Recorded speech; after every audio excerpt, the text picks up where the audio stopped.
BJP हार के झटकों से उबर नहीं पा रही।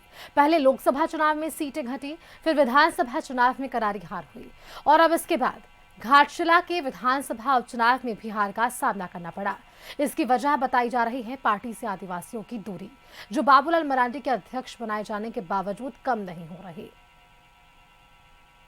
चला विधानसभा उपचुनाव में जेएमएम की जीत हुई है। रामदास सोरेन के निधन से खाली हुई सीट पर उनके बेटे सोमेश सोरेन ने जीत दर्ज की और ये लगातार दूसरा मौका है जब पूर्व सीएम चंपाई सोरेन के बेटे बाबूलाल सोरेन की हार हुई। इसके बाद झारखंड में बीजेपी नेतृत्व पर सवाल उठ रहे हैं। हालांकि झारखंड बीजेपी अध्यक्ष बाबूलाल मरांडी इसकी वजह रामदास सोरेन के निधन से उपजी सहानुभूति बता रहे हैं। हमारा कोई चूक नहीं रहे भाई। घाटशिला चुना आप सबको पता है किन परिस्थितियों में चुनाव हुआ, क्योंकि वहाँ जो मंत्री थे और मंत्री का देहांत हुआ तो सामान्य के चुनाव के बाद जो चुनाव होते हैं वो कानूनी नहीं रहता है, तो इसीलिए हमें कह रहे हैं कि वहाँ कोई गलती नहीं हुई है। सारे लोगों ने काम किया, कार्यकर्ता ने ठीक है। हमें जहाँ तक जीतने के लिए ही लड़ते हैं, लेकिन हम वहाँ नहीं पहुँच सके, तो इसलिए वो उनका कोई बहुत बड़ा उन्होंने कोई ऐसा कायम किया, ऐसा कुछ नहीं है। बाबूलाल मरांडी के बीजेपी अध्यक्ष बनने के बाद झारखंड में बीजेपी की हालत में सुधार नहीं हुआ।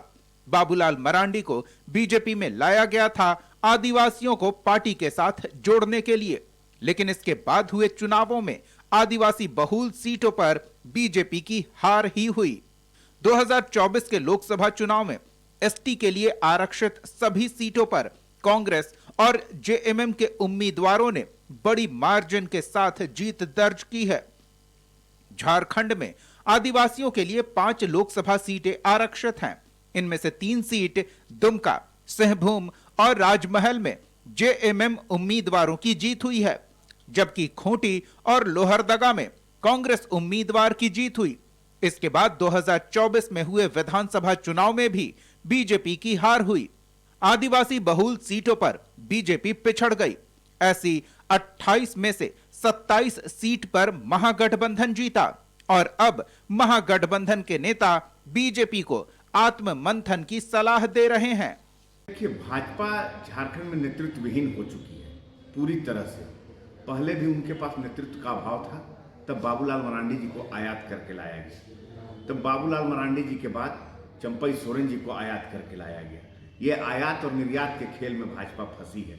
निश्चित रूप से जो व्यक्ति अपनी पूरी पार्टी को डुबा करके भारतीय जनता पार्टी का मुखिया बना हो, वह व्यक्ति कहाँ तक अपने दल का भला कर सकेंगे।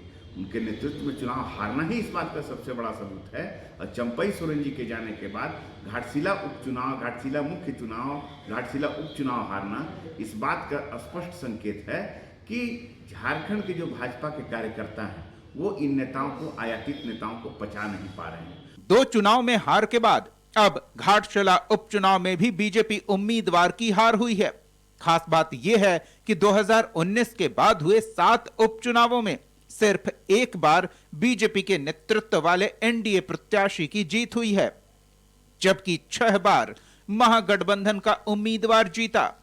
पिछले साल फरवरी में हुए रामगढ़ उपचुनाव में बीजेपी आजसू ने संयुक्त उम्मीदवार उतारकर जीत हासिल की थी।